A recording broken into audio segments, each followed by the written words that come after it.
Stephanie Reyes woke up screaming again. Her sheets clung to her skin, drenched in sweat, and her phone buzzed violently on the nightstand for missed alarms. It was the third night in a row she had dreamed of the same thing. A tower, glass and steel, stretching high into the night sky.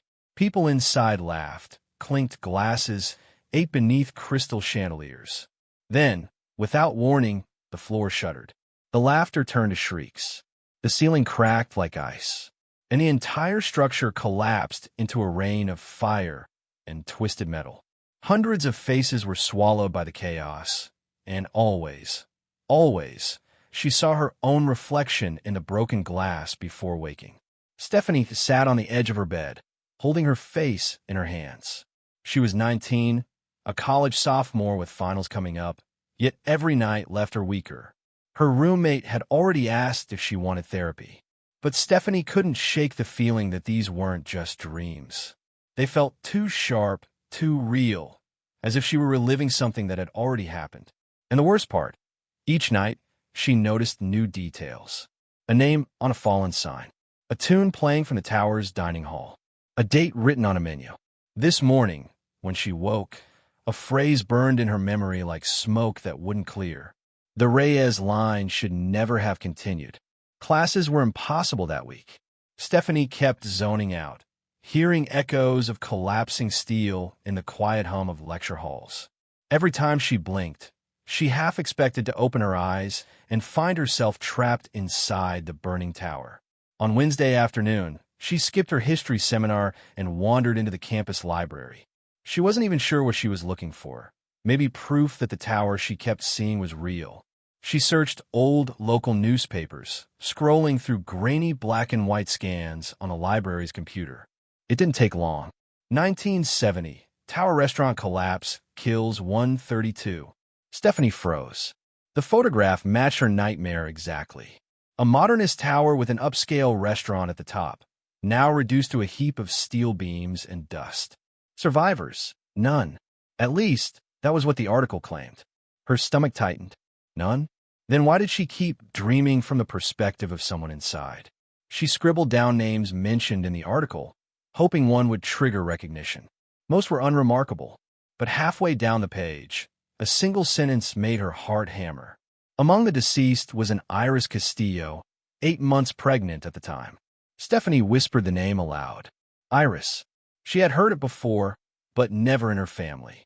Her mother rarely spoke about her side of the family, as if there were things better left forgotten.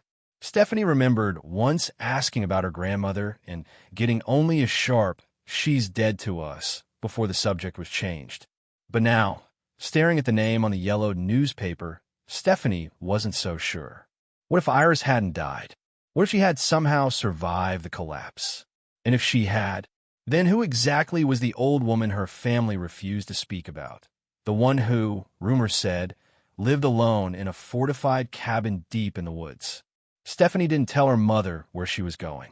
She knew it would only end in another argument, another slammed door. Instead, she packed a small overnight bag, borrowed her roommate's car, and drove out of the city. The further she went, the more the world seemed to fold in on itself. The highway gave way to narrow roads. Gas stations disappeared. Trees grew taller, darker, almost suffocating in their density.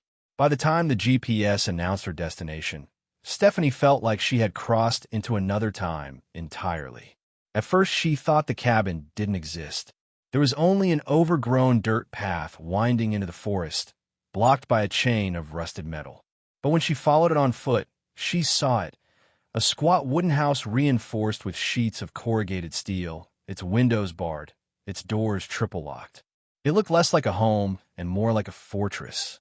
Stephanie hesitated at the porch, her hand hovering over the door. Before she could knock, the door creaked open from the inside. The woman standing there was frail, her gray hair twisted into a loose braid. But her eyes, sharp, alert, and strangely young, fixed on Stephanie with unsettling precision. "You shouldn't have come here," the woman rasped. Stephanie swallowed. "Are you Iris?" The woman's lips curled into something between a smile and a grimace. "So they finally told you about me?" "No," Stephanie said, her voice trembling. "They never told me anything. I found you." Iris opened the door wider. "Then I suppose it was meant to happen." Inside, the cabin was cluttered but strangely meticulous. Dozens of locks hung from the walls. Drawings and symbols Stephanie didn't recognize were scratched into the wooden beams. On a small table sat a single framed photograph. A younger Iris, visibly pregnant, standing in front of the tower restaurant. Stephanie's breath caught. It was the exact same tower from her nightmares. "You've seen it, haven't you?" Iris whispered, following her gaze. Stephanie turned slowly. "The tower, the collapse. I dream about it every night. People dying, screaming. And you, me," Iris finished. She lowered herself into a chair, her bones creaking as she moved. "Yes, I was there, and I survived." Stephanie's skin prickled. "But the newspapers said, they said I died, because I was supposed to." Her voice cracked, and she gripped the arms of her chair. "But I didn't. I crawled out of the rubble, broken, bleeding, but alive. And in that moment, I stole something that was never meant to be mine." Stephanie's heart pounded in her ears. "What do you mean?" she asked, though she wasn't sure she wanted the answer. Iris raised her eyes, shining with a mixture of pride and terror. "I cheated death, and death never forgets." For a long moment, the only sound in the cabin was the ticking of a dusty clock on the wall. Stephanie sat across from her grandmother, her hands clenched tight in her lap, trying to process what she had just heard. "You cheated death?" she repeated, almost laughing at how insane it sounded. Iris leaned forward, her eyes fierce. "You think I wanted to? I was 8 months pregnant, trapped under steel beams, choking on dust. I prayed. I screamed. And then something pulled me free." Stephanie frowned. "Someone saved you?" "No, not someone. Something." Iris's voice lowered to a hoarse whisper. "When I opened my eyes, everyone else was gone. Crushed. Burned. But not me. I was alive. And I knew." She slammed her fist lightly on the table, making the photograph rattle in its frame. "I knew I wasn't supposed to be." Stephanie's mouth was dry. "But you said you were pregnant." Iris nodded. "That child, your mother. She should never have been born. And if she hadn't been, neither would you. Or your cousins. Or any of the children who came after." Stephanie's breath caught in her throat. Suddenly the dreams made a terrible kind of sense. All those faces she saw dying in the tower. Maybe they weren't strangers at all. Maybe they were her family, being erased one by one. "You think death is coming for us?" she asked. "I don't think." Iris's eyes glistened with a strange mix of grief and certainty. "I know. It started decades ago. Accidents, illnesses, disappearances. One by one, every branch of this family that shouldn't exist has been cut down. Slowly, methodically. Death is patient, Stephanie. It doesn't knock all the dominoes over at once. It waits. It enjoys the inevitability." Stephanie shivered. "But why me? Why am I seeing these things in my dreams?" Iris reached across the table and took Stephanie's hand in her frail fingers.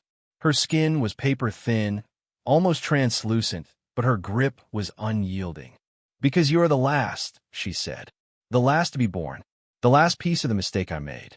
Death is showing you what's coming, so you'll know there's no escape." Stephanie yanked her hand back, her chest tight with fear and anger. "No, that's insane.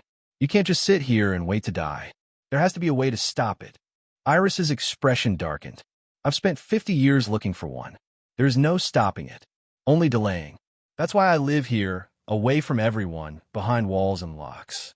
It won't save me forever, but it keeps death from finding me too soon." The wind outside howled through the trees, rattling the bars on the windows. For the first time, Stephanie noticed how heavy the air in the cabin felt, as if even the forest itself held its breath around this place. She stood up abruptly, her voice shaking but firm. "Then maybe you gave up, but I won't. If death wants me, it's going to have to fight for me." Iris's eyes softened, almost pitying. "Bravery is a beautiful thing, child, but in the end, it changes nothing." Stephanie turned away from her grandmother, staring at the door. For the first time in her life, she realized her nightmare wasn't just a nightmare. It was a countdown, and the clock was already ticking. Stephanie left the cabin the next morning with her mind spinning. The woods felt colder, heavier, as if they too had heard Iris's warning. She told herself her grandmother was just a bitter, frightened old woman. She told herself that death didn't stalk families like some vengeful hunter. But that fragile denial shattered 2 days later. It happened on a quiet Sunday evening. Stephanie was sitting in her dorm room, trying to study, when her phone buzzed with a call from her mother. She almost didn't answer. She wasn't ready to explain where she'd been that weekend. But something in her mother's voice froze her blood before she could even speak. "Stephanie, it's your cousin Miguel. There was an accident." Stephanie sat upright. "What kind of accident?" Her mother's voice cracked. "The elevator in his apartment building. The cable snapped. He didn't make it." Stephanie dropped the phone. The crash of it hitting the floor seemed to echo in her skull. Her mind replayed her nightmare. The tower collapsing, people falling, glass shattering. An elevator cable snapping was just another kind of fall, wasn't it? Another domino. She picked the phone back up with shaking hands. "Mom, was anyone else hurt?" "No, just him. They said it was a freak malfunction." Can you believe that? In a brand new building. But Stephanie wasn't listening anymore. She could hear Iris's voice in her head, one by one, slowly, methodically. The next night, she dreamed again. Only this time, Miguel was among the screaming crowd in the tower. His face was pale, his mouth open in a silent cry as glass rained down around him. Stephanie woke sobbing, clutching her chest until her roommate shook her awake. She couldn't tell anyone. Not her mother, not her friends. Who would believe her if she said her family was being hunted by something no one could see?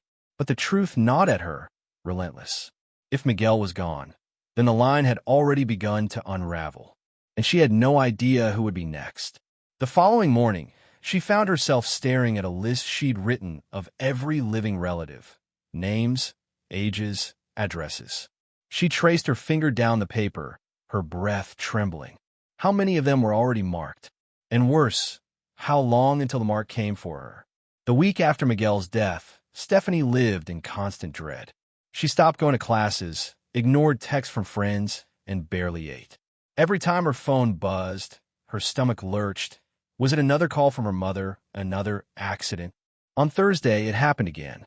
She was scrolling through old photos of Miguel, trying to convince herself she wasn't crazy, when the family group chat exploded with messages. Dozens of notifications, frantic words, emojis of broken hearts. Stephanie's throat tightened as she tapped the newest message from her aunt. "Alma is gone. Car crash." She didn't suffer. Stephanie's cousin Alma had just turned 20. She was supposed to be celebrating her acceptance into nursing school. Instead, her car had swerved off a perfectly clear highway and slammed into a tree. Witnesses said it looked as though she'd lost control for no reason at all. Another freak accident. Another domino. That night, Stephanie's dream was worse than ever. She was inside the tower again, but now Miguel and Alma were there too, pressed against the glass walls, their hands bloody as they pounded to get out. Stephanie tried to reach them, screaming their names, but the floor gave way beneath her feet. The world tilted, metal shrieked, and she fell. She woke, gasping, her body rigid with terror. There was no denying it now. This wasn't coincidence. Death was sweeping through her bloodline, crossing names off a list that should never have existed. She couldn't just sit and wait for the next obituary. The next morning, she drove back into the woods. Iris was outside chopping wood, her movements surprisingly strong for someone so frail. She didn't look surprised to see Stephanie approach, only weary. "I warned you," Iris said flatly, wiping sweat from her forehead. "Miguel is dead," Stephanie snapped. Her voice cracked, but she forced herself to keep speaking. "And Alma too. You knew this was going to happen. You let it happen." Iris set down the axe and stared at her granddaughter with eyes like storm clouds. "What would you have me do? Death doesn't bargain. It doesn't play fair. Once it decides, there's no stopping it." Stephanie's fists tightened. "No, there has to be a way. You survived once, didn't you? If you cheated death, then maybe I can too." For the first time, Iris looked shaken. She lowered her voice, as though the trees themselves might be listening. "Survival is not the same as escape, child. I lived, but I brought this curse with me. The only way to truly win against death is to give it what it wants. Stephanie's blood ran cold. And what does it want? Iris's lips trembled. Me. You. Every branch of the tree that never should have grown. A heavy silence fell between them. Stephanie realized then that Iris had spent her entire life waiting for the noose to tighten, hiding in her fortress, hoping the shadow would pass her by. But Stephanie refused to live that way. If death was hunting her, then she would hunt it back. Stephanie spent the next 3 nights with every light on in her dorm room, too afraid to close her eyes. Coffee cups and energy drink cans cluttered her desk, but the exhaustion didn't matter. Every time she blinked, she saw Miguel's broken body, Alma's twisted wreckage. She couldn't let the next call come. Instead, she opened her laptop and began searching. Not for accidents or coincidences, for patterns. She typed, "cheating death folklore." Dozens of strange, half-forgotten stories filled her screen. Tales of survivors who should have perished, miners who walked away from cave-ins, passengers who missed doomed flights, soldiers untouched by bullets. The accounts were scattered across decades and continents, but they all ended the same way. Survivors who cheated death didn't live long. If they did, their children or grandchildren suffered instead, as if the debt had to be paid in full, no matter how many lives it cost. Stephanie's hands trembled as she scrolled. It was the same story again and again. No one truly escaped. They only bought time. But then she found something different. A brief, half-legible article from the 1930s in a newspaper archive. Witch marks and wardings. How families once fooled the reaper. The article described crude symbols carved above doorways, circles of salt around cradles, offerings left in secret places. Not to stop death, but to confuse it, trick it, let it astray, so it would pass over the marked family and look elsewhere. Stephanie's pulse quickened. If death couldn't be stopped, maybe it could be fooled. She snapped photos of the symbols and copied the fragments of text. Most of it was useless superstition, but she clung to it like a drowning swimmer clutching driftwood. The next day, she drove to the cabin again. Iris was waiting on the porch, as if she had known Stephanie would return. "You've been digging," Iris said, her voice low. "I found something," Stephanie shot back, shoving the crumpled notes at her grandmother. "Old protection rituals. Ways to confuse death. Maybe we can." "No." Iris's hand slapped the papers from her grip, sending them fluttering into the dirt. Her eyes blazed. "Do you think I haven't tried? Do you think I haven't carved symbols into every wall of this house, spilled salt until the earth turned white? It doesn't work. Nothing works." Stephanie's chest heaved. "Then why am I dreaming about it? Why am I seeing all this if it's hopeless?" Iris's face softened, but only slightly. "Because death enjoys the game. It wants you afraid. It wants you to run, so that when it takes you, you understand it was always inevitable." Before Stephanie could argue, her phone buzzed in her pocket. The screen lit up with her mother's name. Her blood ran cold. She answered slowly. "Mom." Her mother's voice was trembling. "Sweetheart, it's Uncle Jorge. He drowned. In his own pool. They said no one was even home." Stephanie felt the world tilt, as though she were back inside the collapsing tower. Another life cut short. Another domino down. And somewhere in the shadows of the forest, she thought she heard it. The faint sound of steel groaning, glass shattering, like an echo from her dreams. Death was getting closer. Stephanie couldn't stop shaking after the call about Uncle Jorge. By the time she hung up, her hands were slick with sweat, her heart hammering as if she'd sprinted miles. She knew Iris was watching her from the porch, but she didn't care. She wasn't going to just sit there and wait her turn. That night, back in her dorm, Stephanie pushed her textbooks and laptop aside. She spread her crumpled notes across the desk and began copying the symbols on a scrap paper. The drawings looked childish, jagged circles, spirals, marks resembling crooked crosses. But the more she traced them, the more a strange familiarity grew inside her, as though she'd seen them long before she found that article. By midnight, she had taped the symbols above her door, on her windows, even on the mirror. She poured salt in thick lines across the thresholds, careful not to leave any gaps. Her roommate, who had returned late from a party, stopped in the doorway, blinking at the mess. "What the hell, Steph? Are you doing some which TikTok trend?" "Don't touch it," Stephanie snapped, her voice sharper than she intended. Her roommate raised her hands in surrender. "Okay, chill. Whatever freaky thing you're into, I'm not messing with it." She disappeared into the bedroom, muttering. Stephanie stayed awake, staring at the symbols as the hours dragged on. At some point, exhaustion overwhelmed her, and she drifted into uneasy sleep. The dream came instantly. The tower again, the groaning of steel, screams echoing from the stairwells. But this time, something was different. When the floor began to split, Stephanie noticed faint, glowing lines across the ground, the same crooked circle she had drawn. She followed them, stumbling through the chaos, and for the first time, she didn't fall. She made it to a stairwell, clutching the railing as glass rained down. The nightmare flickered, stuttering like a broken film reel. The screams warped, the collapse slowing, as if reality itself were confused. She woke with a start, gasping. Her room was silent. The salt lines were untouched. The symbols still hung in place. For the first time in weeks, she hadn't woken with tears streaming down her face. Stephanie almost laughed with relief. But then she noticed the mirror. The paper she'd taped there was gone, torn clean away. In its place, a single handprint smeared across the glass in something dark. Not paint, not dirt, but something that smelled faintly of iron. Blood. Stephanie stumbled back, her heart hammering. Had she delayed it? Confused it? Or had she just invited death closer? At that moment, her phone buzzed. A new message in the family group chat. Lola collapsed. Heart attack. She's gone. Stephanie dropped the phone, her relief crumbling into despair.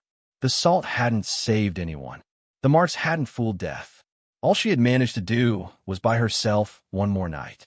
Stephanie didn't go to class the next day. She didn't even leave her room. She sat on her bed with her knees pulled to her chest, staring at the torn mirror, as if it were a window into something waiting on the other side. Her phone buzzed with condolences from family members about Lola. She couldn't bring herself to respond. The guilt pressed down on her like lead. She had tried to fight back, tried to break the pattern, and still another cousin was dead. Maybe Iris was right. Maybe there really was no escape. By nightfall, she was too exhausted to resist sleep. The dream came violently. The tower shook harder than ever, the screams deafening. Flames licked up the stairwell, curling like hands eager to drag her down. She stumbled toward the glowing symbols she'd drawn before, but this time they flickered, sputtered, and went dark. And then she saw it. Not just collapsing steel, not just falling glass, but a shape moving through the chaos. A shadow impossibly tall, its limbs stretching like cracks across the walls. It had no face, only a hollow void where eyes should have been. It was reaching for her. Stephanie jolted awake, drenched in sweat, her heart thrashing against her ribs. She wasn't in the tower anymore, but the shadow hadn't stayed behind. Something was in her dorm room.